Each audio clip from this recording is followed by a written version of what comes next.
I think that people really need to buy into you and who you are and like you in order to want to buy into what you have. You're listening to Side Hustle Pro, the podcast that teaches you to build and grow your side hustle from passion project to profitable business. And I'm your host, Mikaela Okome. So let's get started. Hey guys, welcome back to the show. It's Mikaela here, and today in the guest chair, we have Mikaela Pabon, the founder of the statement-making athleisure brand Dressed in Joy. Mikaela is a Brooklyn-based wife, mom of two, Hawaiian dancer, print designer, and content creator. And 6 years ago, she started an online boutique that she loved, all while working a 9-to-5. From events to international photo shoots to going to major buying conferences and investing in Australian brands for her boutique, she was ready for success. But that online boutique ended up being a failure. And Mikaela thought that she would have to let go of her fashion dreams. That was until she did a complete shift and decided to design a style of hoodie that she had never seen before. Something bright, something colorful that brought instant joy upon seeing it. So she did. She designed that hoodie, and that hoodie led to an influx of orders. Soon, Mikaela was shipping out of her bedroom, and she did that until she was finally selling enough to get her own office. One product got her own office. And in today's episode, you'll hear how Mikaela went from closing one business to opening another wildly successful one by completely scaling down. You'll also hear how she was able to leave her full-time job to focus on Dressed in Joy full-time, all under amazing terms. And you'll also hear how Instagram Reels helped her to 10x her audience in a short space of time. And you'll hear why she believes that no matter the obstacle, when it's meant to be yours, it will be. And that all things are possible with belief and hard work. Fun fact, Mikaela and I met almost 5 years ago at a creative conference. And of course, we hit it off because of our similar names. She told me about her boutique at that time, and we kept in touch via Instagram. And it has been really inspiring to watch her grow an entirely new business and flourish. So of course, I had to get her in the guest chair to talk about this transition and to talk about everything she's gone through over the last 6 years. Let's get right into it. What was your first experience with side hustling? Why did you start, and what were you doing? So I've always wanted to own a boutique. It's just kind of been something that I've always wanted to do, but never thought I would be able to do. Just kind of, the way you grow up sometimes with older parents and like you get a job, 401k benefits, So one day I was just like, you know what, this is what I want to do. I'm going to do it. I didn't feel like I needed a whole lot of money saved up. So I started talking to people and just started my own boutique. It started off with me going to trade shows and really searching for brands that fit my aesthetic. I've always been into colors and prints, and I really wanted a shop that was seasonless. So pieces that can be worn in December if you're on vacation in the Caribbean or when you're in summer in New York. So I chose lots of colors and prints, mostly from Australian brands. And it just started as a hobby. And I guess it really stayed a hobby because I didn't really make a whole lot of money. But yeah, that's how it started.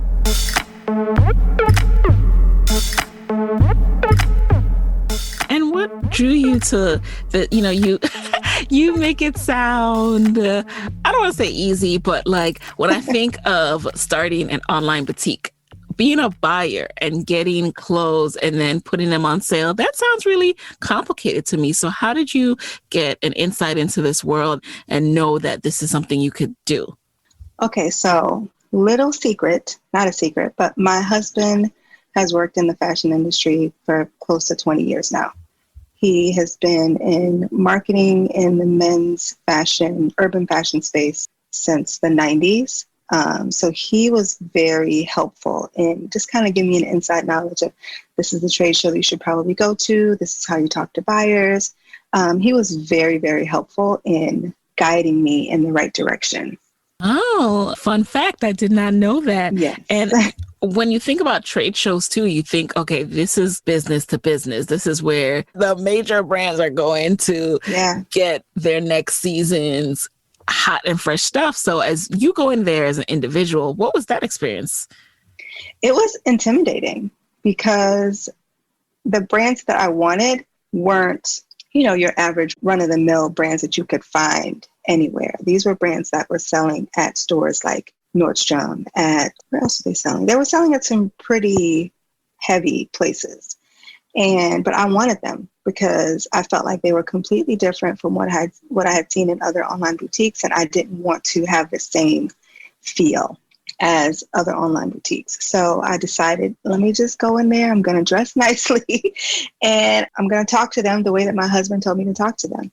So, just be very direct, ask any questions that you have, know what information they're going to ask. He gave me information about, okay, maybe they'll ask you for packs or ask if you want a pack. They'll ask you if you want to purchase individual sizes.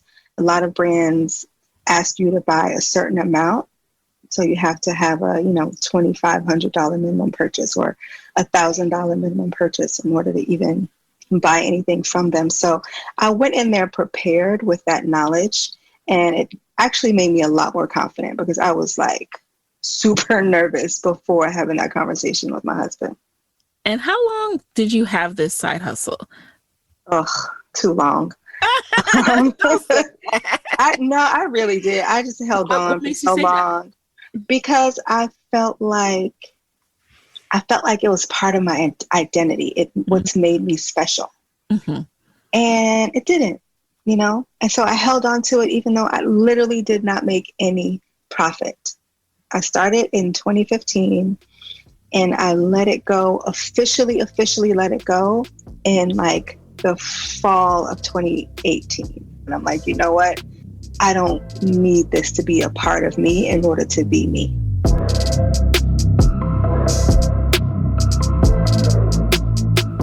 I just love that you are so honest about that. A lot of us hold on to things for too long because we want to make it work. And we also hear the advice, right? Like, it's going to be hard. Don't give up. Like, how do you know when you're supposed to like let it go? Yeah, it's really hard to. It's really hard to know that you're supposed to let it go because you're thinking like this is part of the process. It's supposed to be hard. Yeah. You're not supposed to make money your first year. Mm-hmm. That's kind of what people tell you, but it had been 4 from each child. So I was, you know what? Right. They say the first year, not all 4, but, right. And why do you think you weren't making money? Like looking back, knowing what, and we'll get into your new business, but knowing what you know now, what do you think were some of the reasons that you weren't making money? I think a big reason was that I came out of the gate too fast. So I felt like I needed to cover all categories. I needed to have pants and dresses and tops and skirts, and I needed to have lots of them in the shop for people to believe that I was a real business. Like that was literally my thinking. And no, that was 100% wrong. I went way too hard, too fast. And then after some of those pieces sold, I'm like, okay, well, people are tired of seeing this stuff on the site. If they're not buying this, then maybe they'll buy the new stuff. So then I bought a whole new set of stuff. And it's just like, I was just doing too much, basically. And while you were doing this, you were obviously working full time. Tell us about that path. So what was your initial career path? And were you drawn to doing that as well? Or was it just kind of something that you fell into? So my initial career path was in IT, and my father kind of pushed me into it. And initially I didn't love it. But then I fell into something that I loved. I just kind of fell into working with databases, and it just became something that I was really intrigued by. So I went to school, I got a little more training on databases, and then I was able to get a job shortly after as a database administrator. And that's kind of where my career was for maybe 15 years, just working in the IT world for a really long time. Then at the same time, you've had this desire since you were 8 to be a designer. So how did you reconcile those two parts of your brain? I didn't. It never occurred to me that I could own a business because I'd never seen it. No one in my family owned a business. My father didn't think that fashion was a real business to have or to be in. So I just wore clothes that I loved. And that was pretty much the extent of it for me at that point. Did you also have limiting beliefs around the ability to even be in fashion if you can't draw, for example? Like, oh my gosh, that started extremely young. Perfect. So when I said I wanted to be a designer, I said that in my head. I would watch these fashion shows at night. I would watch, I don't know if you remember, but they'd show these fashion shows with like techno house music, and it would just be shows back to back to back. And I would watch those shows at night. I would watch like House of Style on MTV. Yes, I'm really House of Style. Right now. I do remember House of Style. And just be like, man, I want to be in this world. I really want to be in this world, but not really knowing how I would ever do it because I can't draw. That was my thinking. I can't draw. How am I ever going to be a designer if I can't draw anything? And I can't go to school for it. Dad won't let me go to school for it. So, okay, well, then that's it. And just kind of let it go. Like, it's never going to happen. Yeah. And I know so many of us relate to that right there. The not being able to figure out, or I won't even say figure out, because we can figure it out. It's just the not being able to envision how this will work. How could this possibly happen? Prevents a lot of us from going after it. It's like, how is that going to work? I went to school for this. How am I going to do that? But that's the beauty of side hustling, right? So what gave you the courage to even finally pursue this online boutique business, which the reason we're talking about this is because it really did lay the groundwork for what you're doing now. It really did. I think it was just finally, I want to do this. So I'm going to do it. I did it. That was really, yeah. Sounds crazy, but literally I was just like, I really want to do this. And my husband's like, okay, so let's do it. Let's figure it out. Let's do it. So, all right, 4 years in, you finally let that one go. You let the business go. And at the time, I'm sure you thought of it as a failure. But what gave you the courage to try your hand at fashion again? I have to start with saying I didn't intend for the business I have now to be a business. And why is that? Because I was really just designing something that I wanted and didn't see in the market. So I'm like, you know what? I really want this kind of hoodie. So I'm going to work on designing that and see how I like it. That was all that it started as. It was just kind of something that I wanted. So I'm like, okay, let me just design it. I'll get it back. I'll wear it. I'll love it. That was it. I didn't expect so many people to also love it. So knowing what you've experienced in the past, what did you do differently this time? This time I listened to the advice that I gave earlier, which was to not go ham. I had the one hoodie in 5 sizes, 6 sizes, and that was it. That was literally the only thing I sold when I launched, because I felt like if you have too many choices, well, that's how I feel now. Having too many choices, people are going to not know what to buy, get distracted, and then leave. So starting with the one hoodie made it easy because you want the hoodie, you buy the hoodie. It was just kind of an easy way to jump into something without putting in too much effort. This sounds so smart, and it makes a lot of sense. I think the natural human instinct is just to give people a little variety. How do you know how to pace out your product mix so that you are being smart, not taking on too much product, but at the same time giving people something to choose from? Well, I didn't know initially. I say I started with the hoodie because that was all I had at the time, and I didn't want to do too much. And then slowly it was like, oh, let's add joggers. Oh, let's add a cropped t-shirt. Oh, let's add a tank top. I started adding more things and slowly started taking those things away when I'm seeing what doesn't sell, when I'm seeing what people aren't responding to, then I start to take things away.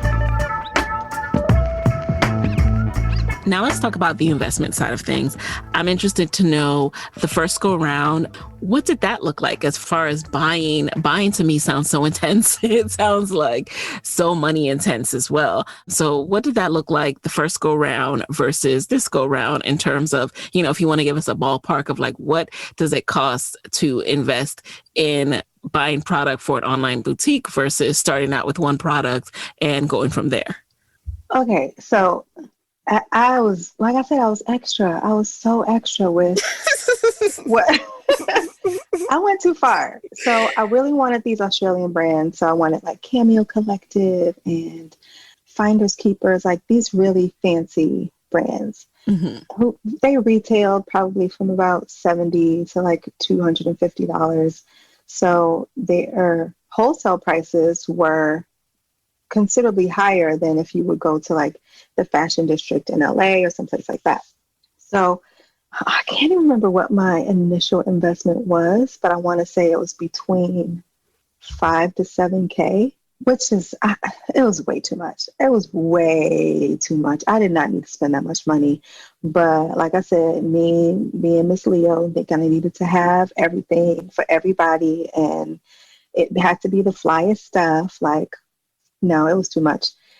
Versus this time around, I went with, my investment was hiring a designer to help me put my design on a canvas. Because at that time, another limiting mindset, I didn't think I could do it myself.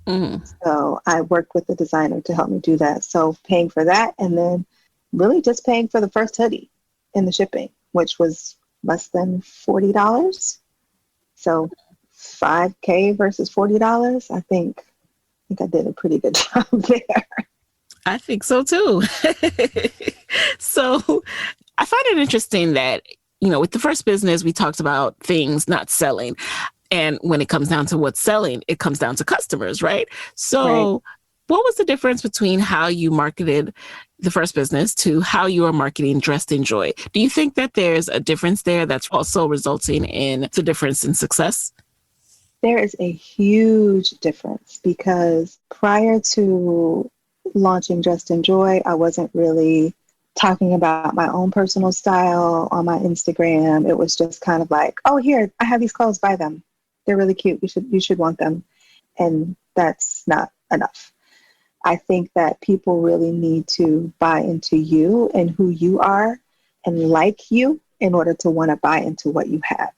So I started building my brand, not with the intention of my personal brand, not with the intention of starting a business, but it was just something I wanted to do. I wanted to start working with other brands and creating content for them. So I started working on that and building that up. And with that, I was showing people my style, and I was showing people how I use colors and prints and how I infuse those things into my wardrobe every single day. And it made sense for me to make this kind of hoodie because it was like, wow, this is Mikaela. This hoodie is like Mikaela on a shirt. So because people liked me and bought into me, not bought into, but they liked my style and the way that I put things together, it was just kind of an easy way to go, oh, maybe I can't put those prints together like she does, but I can buy that hoodie. Yes. Hey guys, it's Mikaela here with a quick word from our sponsors. This episode is brought to you by FreshBooks. There's a lot to love about being your own boss, but trying to figure out your financials on your own isn't one of those things. Luckily, there's FreshBooks, the all-in-one accounting solution that's built for business owners like you.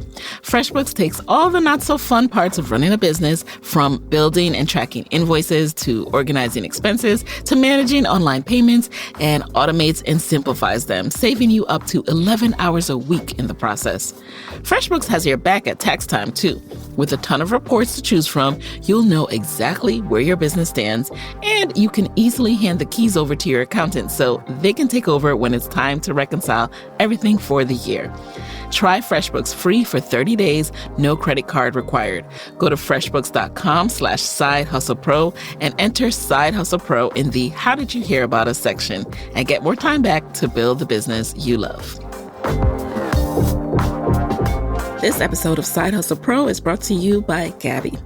Gabby takes the pain out of shopping for insurance by giving you an apples-to-apples comparison of your current coverage with 40 of the top insurance providers like Progressive, Nationwide, Travelers. On average, Gabby customers save $961 per year. That's why when me and Moyo were shopping for insurance, we checked out Gabby.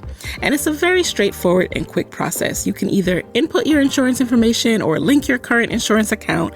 And in just minutes, you'll be able to see quotes for the exact same coverage that you currently have. So that's what I had to do. I had to input my information, including my current insurance provider, and Gabby provided several quotes for that cost comparison. So I went to Gabby to find out how much we could save, and I ended up finding out that we were already getting the best deal.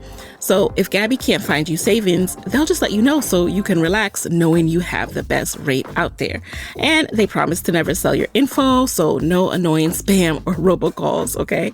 No one has time to be overpaying on car or home insurance when we can be using those funds to invest in ourselves and into our side hustle. So see how much Gabby can save you. It's free to check out. There's no obligation. Go to gabby.com/hustlepro.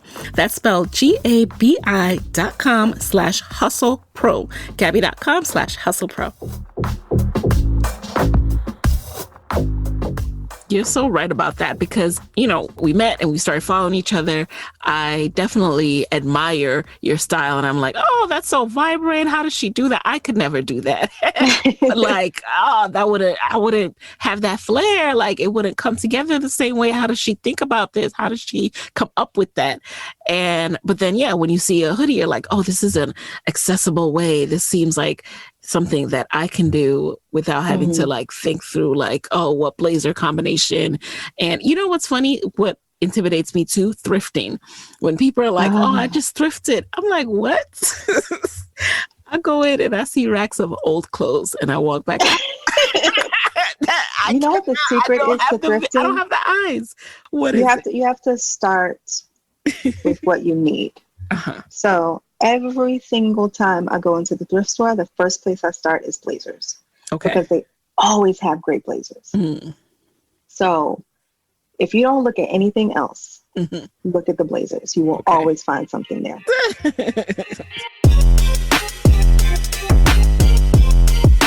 Now let's talk about the transition, the pivot, the big pivot.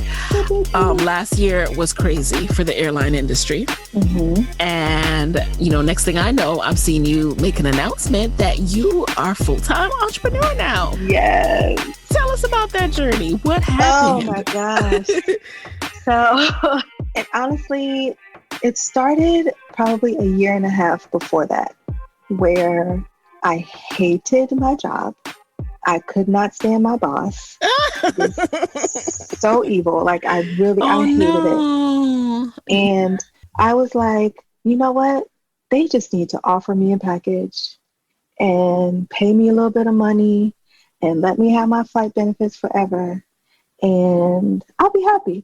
I'll be good. Just do that. It was like a year and a half prior to leaving.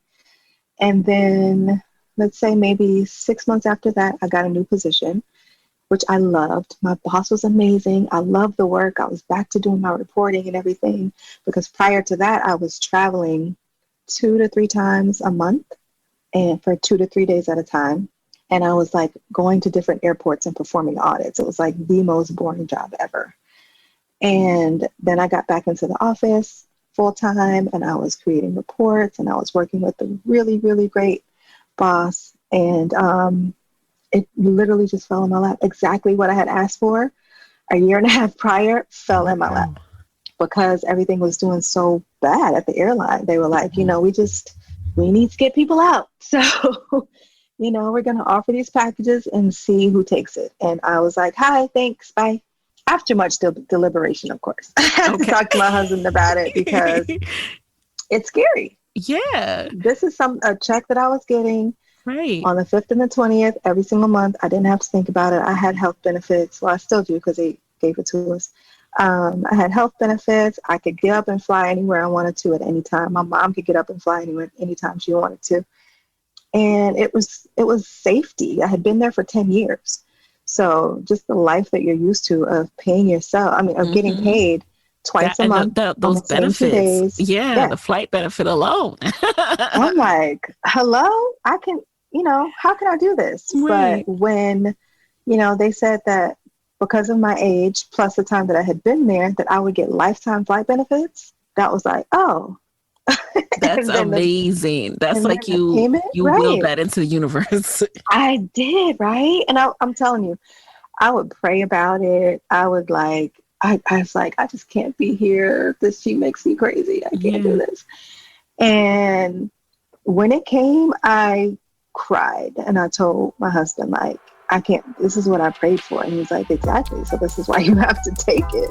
So it was a little.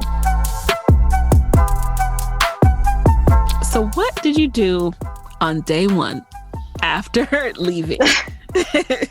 What did I do on day one? Probably not much. I think I just kind of laid around, excited that I didn't have to log onto my computer at 9 a.m. I didn't do much of anything. It was very strange, but liberating. It's surreal, right? Yeah. Now, at the same time, at some point, I'm sure you sat down and had to think through, okay, what does this new normal look like? Were you hoping to replace your income at this point or just grow the business a bit more? What were your thoughts? I was definitely hoping to grow the business. I had had a couple of really good months for sales, and influencer campaigns were coming in. Not a lot, but enough to make me feel like, okay, I can do more of these and I can make a little bit more money. I figured that once January came around, which is when my severance pay would run out, that I should have enough money, whether it's from campaigns or from the business, to be okay. And around this time, were you doing anything different on social? Like, I have seen your social media growth. Did this coincide with any particular campaign or like reels? Like, how are you seeing the growth in that area? It's been reels. So that around that time, let's say August, is when I had more time to create. And I just started coming up with these cute little ideas, whether it was color combos or I think I did posing later, but color combos and just styling pieces in different ways. And I started doing those videos and people loved it. It just started to take off as far as my account just growing and growing. And then I'm like, oh, okay, so this is great. Let me do more of these. And I started a posing series, how to pose, and more color combinations. And then I added the kids and did some cute videos with the kids. And it just blew up, I felt like, overnight. So I woke up one morning, finally at 30K. This was September of 2020. And by December, I was at like 90. And I'm like, I know, what? Because I looked one day, just, casually, and I'm like, what? Yeah, that's how I felt. I would wake up in the morning like, what? $5,000 overnight? Like, what is happening right now? It's insane. Like reels, when you are either providing value or entertaining, they just really help you grow. Yeah. And Instagram is, prioritizing that in their algorithm. So absolutely. And, it can be intimidating for folks. I speak to folks all the time who are still intimidated by Instagram because it's become a thing where, people forget that all marketing comes down to storytelling organically at the end of the day. But because there's so many bells and whistle options, it starts to feel like there's no way to just do it organically anymore, to just be your authentic self. But you can. I promise you can. Do you have any tips for people who are a small business owner and are growing an authentic brand literally out of their apartment like yourself and, want to be their authentic self? Figure out what it is you want to share and you don't want to share.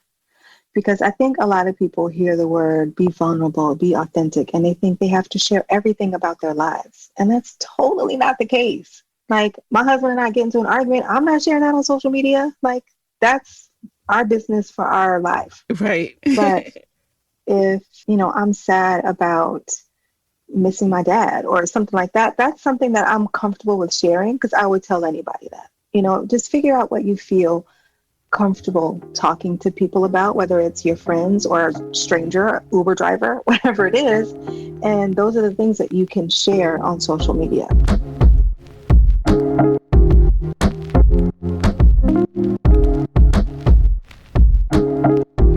Knowing that my certain videos do well, like a posing video, for instance, I'll wear my brand in that posing video and I'll tag my brand in the posing video, which sends people to the brand. And that's how I was able to grow my business page very quickly, by using the videos that I know are going to do well. They're going to get maybe 400,000 views or so. Those are all eyeballs that are looking at, oh, this cute outfit that she has on. Where did she get that? And then they go over to my business page. So that's another way, is if you're talking about something, you're just sharing information, wear something that you design, or wear one of your t-shirts or something like that, so that people can get more visuals on you wearing the pieces.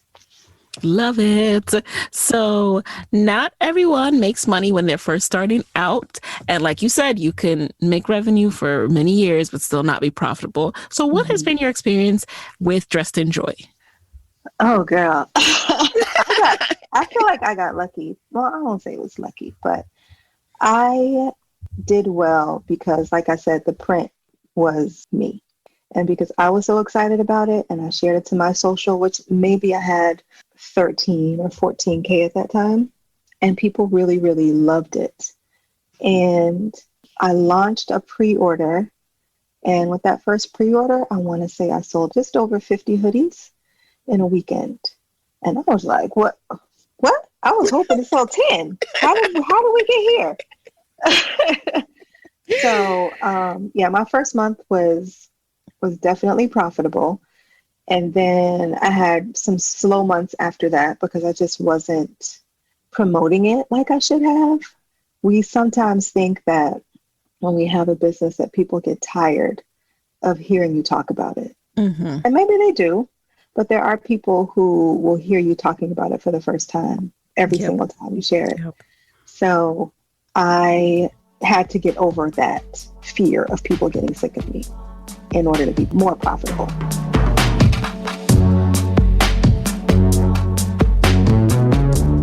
Let's talk about burnout.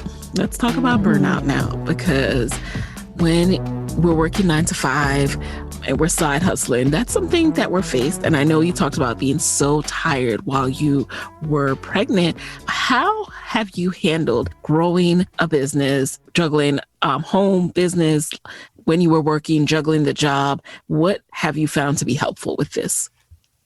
Taking breaks, and breaks where I'm not thinking about the business, because I'm always thinking about the business. So I really had to, so let me back up and tell the truth.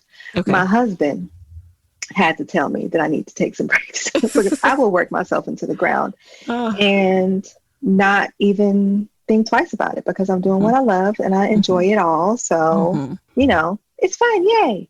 But my husband was like, girl, listen, stop. We need you. Yeah. So you can't be on your phone all the time. You can't be on your computer all the time. Take a break. And, that made me stop and think. I know he's going to listen to this and be like, oh, what? She listened to me? But yeah, that made me stop and think and be like, okay, you need to take some breaks, because working a 9 to 5, granted, my job was not very stressful at all. Once I got into that other position, it was not stressful at all. So working the 9 to 5 and then coming home, and then it's dinner time, it's bath time, it's bedtime, it's family time. And then after the bedtime, then it's more work. And then I'm working on the Saturday and I'm working on the Sunday. And it's just like, I didn't take any breaks. So finally taking the time to just be like, okay, I'm not going to think about work today. I'm not going to answer any emails. I'm going to take these emails off of my phone. That kind of helped me breathe a little bit. Did you start hiring help to also help you breathe, like so that you're not the one trying to address every email and every No, part of your business? No. I haven't done that yet. I plan to, but it's really hard. It's really hard. I know you're preaching to the choir. It's a slow process, but I don't think that's a problem per se. I mean, you got to work at the pace that's right for you to figure out, okay, what do I really need help with? How do I put that in a job description? And because that people don't talk about how hard it can be to figure out how to hire, Right. how to find the right person.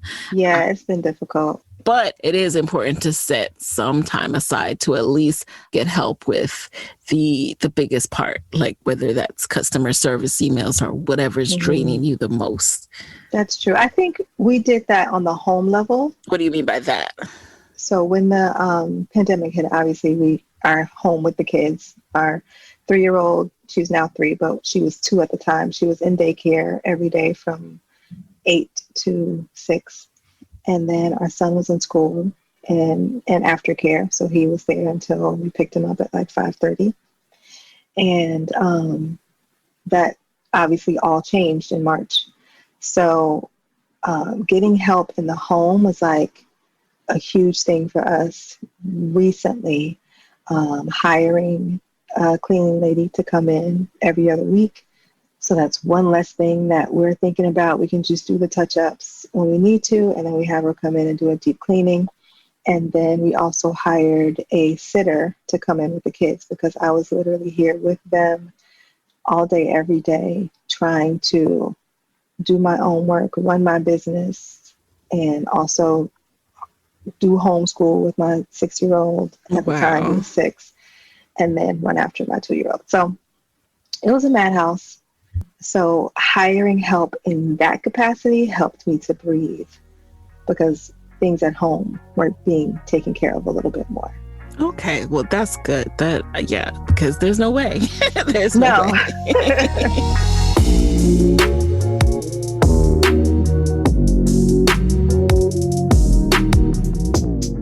So I noticed on your Instagram feed that you have been working with some larger influencers, and how has that process been for you?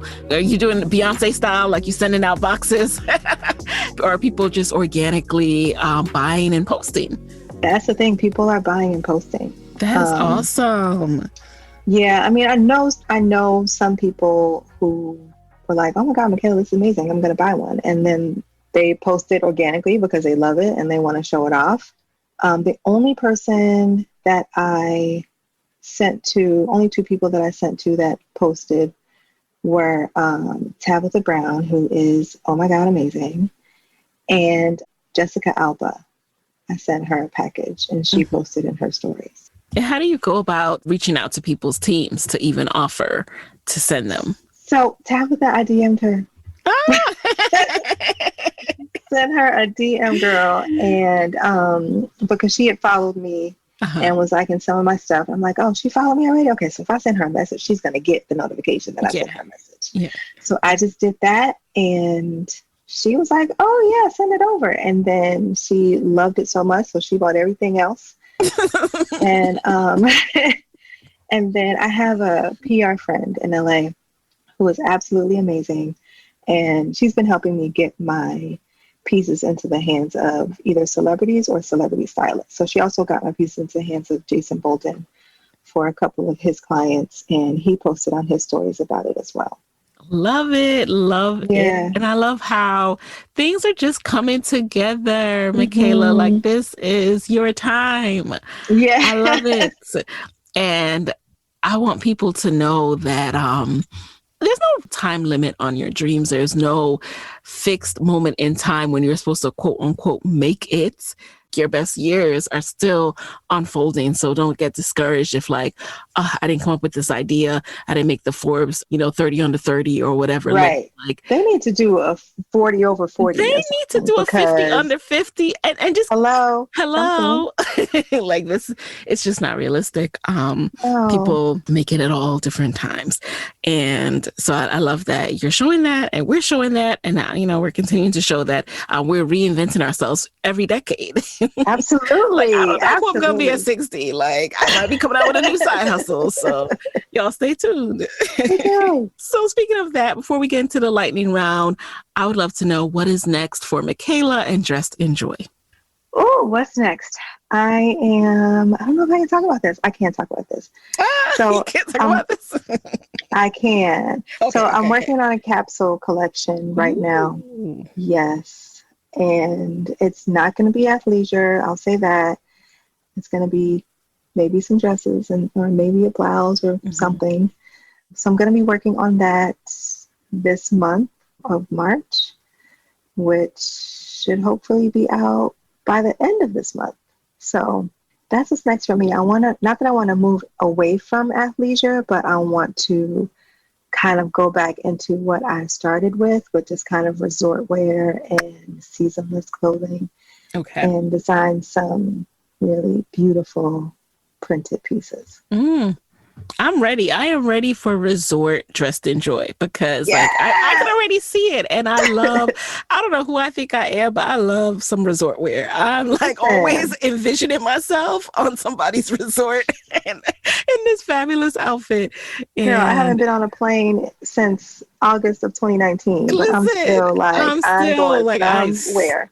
Bookmarking, like I need that, I need that, and I need that. So I'm here for it. I'm ready. So now we're going to jump into the lightning round. You know the deal. Just answer the very first thing that comes into your mind. Are you ready? Ooh, I think so. All right. Number one, what is a resource that has helped you in your business that you have to share with the Side Hustle Pro audience? The Facebook group, Build Brand Launch. All right. Number two, who is an entrepreneur that you admire and why?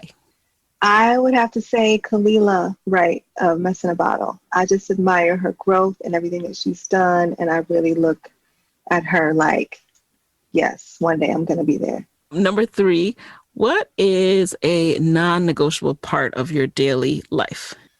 Non-negotiable part. I won't say it's a daily thing, but I'm always up early, whether it's to work out or to just have some time to myself, whether it's 15 minutes or an hour. I just need some time alone.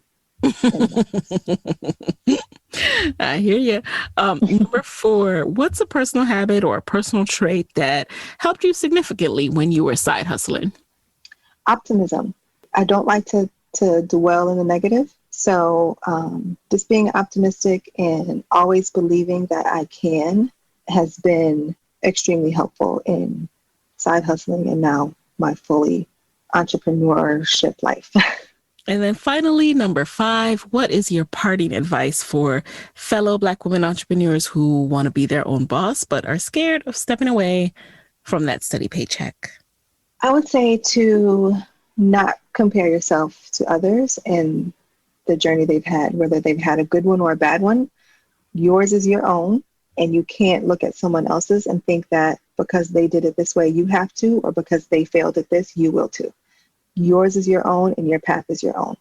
Amen. And with that, where can people connect with you and Dressed in Joy after this episode? You can find my shop at www.dressedinjoy.com. My business Instagram is Dressed in Joy, and my personal Instagram is Mikaela.Pabon. All right, you guys. And there you have it. You can find all the show notes for this episode over at sidehustlepro.co/episodes. Hey guys, thanks for listening to Side Hustle Pro. If you like the show, be sure to subscribe, rate, and review on Apple Podcasts. It helps other side hustlers just like you to find the show. And if you want to hear more from me, you can follow me on Instagram at Side Hustle Pro. Plus, sign up for my 6-bullet Saturday newsletter at sidehustlepro.co/newsletter. When you sign up, you will receive weekly nuggets from me, including what I'm up to, personal lessons, and my business tip of the week. Again, that's sidehustlepro.co/newsletter to sign up. Talk to you soon.